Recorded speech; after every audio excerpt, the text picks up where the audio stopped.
पटना और पटना का जाम, ये है हर दिन के लिए पटना वासियों के लिए आम सी बात। आज भी थी बारिश, और बारिश के बाद तो पटना का मंजर एक अलग ही होता है। आइए चलते हैं अब वीडियो के डिटेल में। प्रीवियस वीडियो में हम लोगों ने देखा था कि पटना में ट्रैफिक कंजेशन क्यों होता है, जिसका मेन जो रीज़न है वो है पटना का डेवलपमेंट, पटना का फॉर्मेशन, जो कि जैसा कि हमने लास्ट वीडियो में देखा समझा पार्ट 1 में कि पटना का डेवलपमेंट गंगा नदी के बैंक्स पे हुआ है।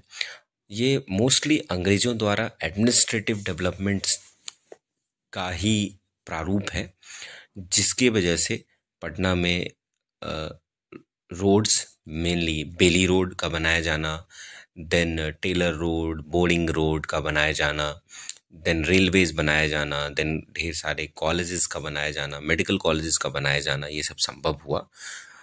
इंडिपेंडेंस के बाद पटना का पॉपुलेशन काफ़ी ज़्यादा बढ़ा, लेकिन जो रोड्स थे उसके डेवलपमेंट के ऊपर अनफॉर्चुनेटली ध्यान नहीं दिया गया। आज के इस वीडियो में हम लोग समझेंगे कि 2012 के बाद 2010-12 के बाद पटना में क्या क्या डेवलपमेंट्स हुई, जिसकी वजह से पटना का कंजेशन को कंट्रोल में करने का प्रयास किया गया। यह प्रयास अभी भी चल रहा है। जैसा कि मैं आपको दिखा रहा हूँ इस वीडियो में, हम लोगों ने बेली रोड का डिस्कशन किया था, जो पटना के मेन गांधी मैदान से होता हुआ दानापुर कैंट तक जाता था, जहाँ तक उनकी छावनी है।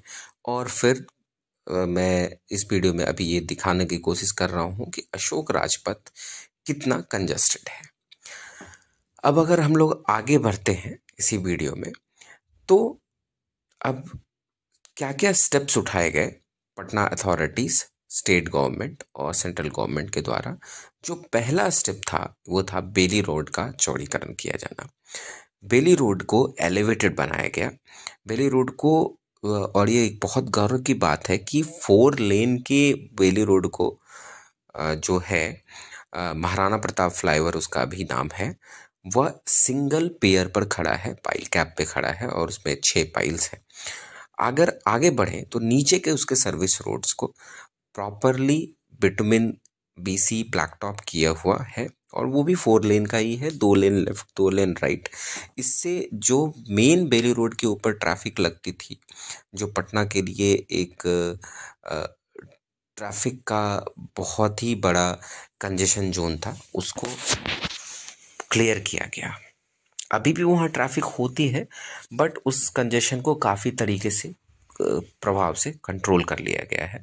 दूसरा स्टेप जो लिया गया, पटना जंक्शन और सेंट्रल जेल से पहले तो सेंट्रल जेल का हटाया जाना, और दूसरा पटना जंक्शन के आसपास के सारे जंक्शंस को, क्योंकि पटना जंक्शन एक सेंटर है पटना का, उसको एलिवेटेड किया जाना। जैसे मैं आपको दिखा रहा हूँ, पटना के चारों तरफ, पटना जंक्शन के चारों कोनों को एलिवेट कर दिया गया है, जिसके वजह से जो नीचे के सर्विस रोड्स हैं या स्लिप रोड्स है उसे बोलें, तो यह पूर्णतया इंडिपेंडेंट है ऊपर के एलिवेटेड रोड से।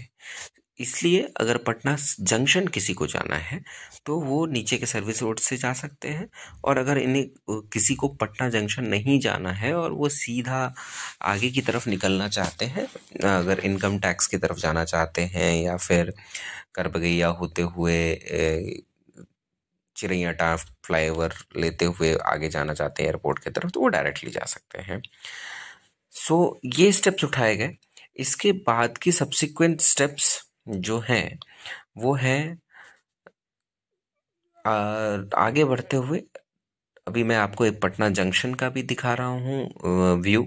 पटना जंक्शन बांकीपुर जंक्शन के नाम से भी जाना जाता था, और हमारा महावीर मंदिर भी व्यू में है, जो काफ़ी पुराना है, काफ़ी ऐतिहासिक है। आगे बढ़ते हुए जो स्टेप लिया गया कि बाकी जो रेलवे स्टेशंस थे जहाँ पे कि जाम्स लगता था, उसके जो मेन रोड है, जो कंकरबाग मेन रोड है, जो कि पुराने ओल्ड पटना को कनेक्ट करता है, उसे एलिवेट किया गया। आगे जाकर कुम्हड़ार के पास में जो काफ़ी कंजेशन होता था उसे एलिवेट किया गया। उसके वजह से पटना के रोड्स पे ट्रैफिक के कंजेशन में तो कमी आई, हालांकि पीक आवर्स में अभी भी ट्रैफिक जो है लगता ही है। उसके बाद का जो मेन इम्पॉर्टेंट एस्पेक्ट था वह था पटना बाईपास का बनाया जाना। पटना बाईपास को बनाया गया जो अपने आप में एक बहुत महत्वपूर्ण कदम था, जो NH-31 को अनीशाबाद के बाद बाहर बाईपास लेते हुए वो सीधा 4 लेन, 2 लेन लेफ्ट 2 लेन राइट सीधा लेते हुए ये पटना से बाहर की तरफ लेके जाता है और यहाँ से बख्तियारपुर तक ये बना हुआ रोड है। अभी ये भागलपुर तक बनेगा। यह रोड जो है पटना का लाइफलाइन बोला जाता है। अभी पटना में अगर आपको बख्तियारपुर के साइड से एंटर करना है तो 2 ऑप्शंस रहता है अपने पास में। एक पुराना ओल्ड NH के थ्रू हम जा सकते हैं, या फिर हमें Patna Bakhtiyarpur main highway bypass को लेकर भी आ सकते हैं। मैं पर्सनली पटना बख्तियारपुर बाईपास को ही प्रिफर करता हूँ क्योंकि वो 4 लेन है। अब अगर हम लोग और आगे की तरफ बढ़े, एकमात्र जो 1971 में बनाया हुआ महात्मा गांधी सेतु था वो जीर्ण शीर्ण हालत में हो गया था बिकॉज ऑफ ट्रैफिक लोड। उसको वापस से रिहेबिलिटेट किया गया, स्ट्रक्चर्स चेंज किए गए, सुपर स्ट्रक्चर का कंपोनेंट स्ट्रक्चरल स्टील का किया गया। उससे पहले पूरे ब्रिज को डिसमेंटल किया गया। सो ये ब्रिज का पुनर्निर्माण हुआ, एक तरह से बोल सकते हैं 4 लेन।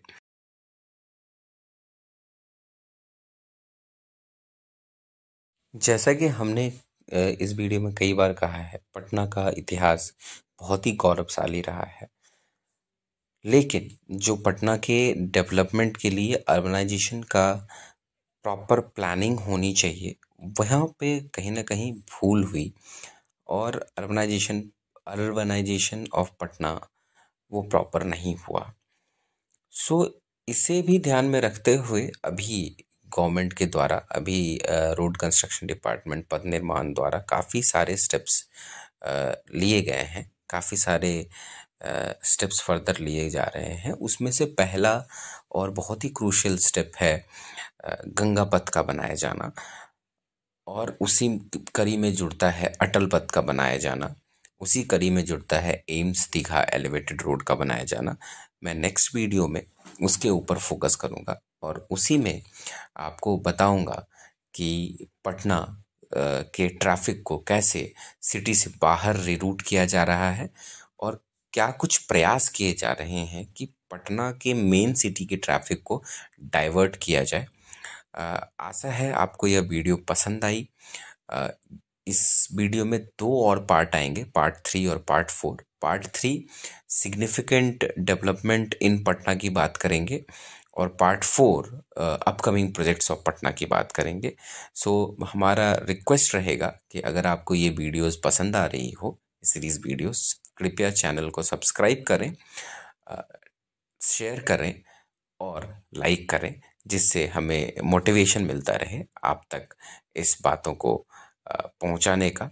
और हमारा ये भी प्रयत्न रहेगा कि आप लोगों के माध्यम से मैं ऐसे वीडियोस बनाऊं, ऐसे इंजीनियरिंग के वीडियोस बनाऊं, टेक्निकल वीडियोस, सिविल इंजीनियरिंग के जो स्टूडेंट्स जनमानस उनकी पढ़ाई को इंडस्ट्री में कोरिलेट करने में काम आए।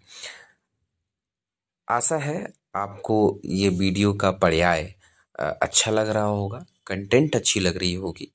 आपके सुझावों को हम लोग इम्प्लीमेंट करने की कोशिश करेंगे और पटना को बेहतर पटना बनाएंगे। अपना पटना बेहतर पटना होगा। धन्यवाद।